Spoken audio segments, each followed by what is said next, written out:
A very happy Women's Day to all of the women. நம்ம ஏன் March 8 international women's டேவா கொண்டாடுறோம்னு கொஞ்சமா தெரிஞ்சுக்கலாமா? 1908ல New York சுவிட்சர்லாண்டில் இருந்த 15,000 பெண்கள் அவங்களுடைய ஃபேக்ட்ரிஸில் ரொம்ப கஷ்டப்பட்டு எவ்வளோ நேரம் வேலை செஞ்சாலும் ரொம்ப கம்மியான சம்பளம் தான் கொடுத்துருந்தாங்க.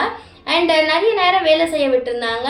எங்களுக்கு கம்மியான நேரம் வேலை வாங்குங்க, அதுக்கு ஏற்ற சம்பளத்தை கொடுங்க, அண்ட் எல்லாருக்குமே ஈக்குவலான ஓட்டிங் ரைட்ஸை கொடுங்கன்றது தான் அவங்களோட மிகப்பெரிய ரிக்வெஸ்ட்டாக இருந்துச்சு.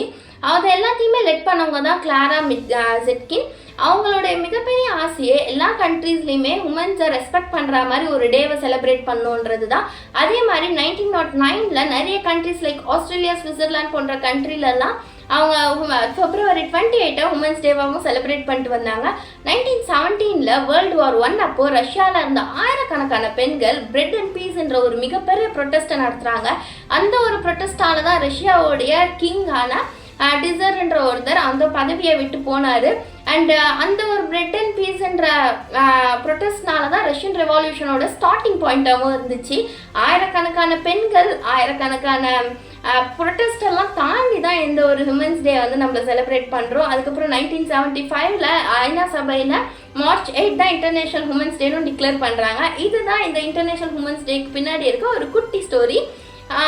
இது இத்தனை நாள் உங்களுக்கு தெரியலன்னா இந்த வீடியோ பார்த்து தெரிஞ்சுக்கோங்க. And once again wishing you a very happy Women's Day. Be succeeding, be shining and be rocking. Thank you.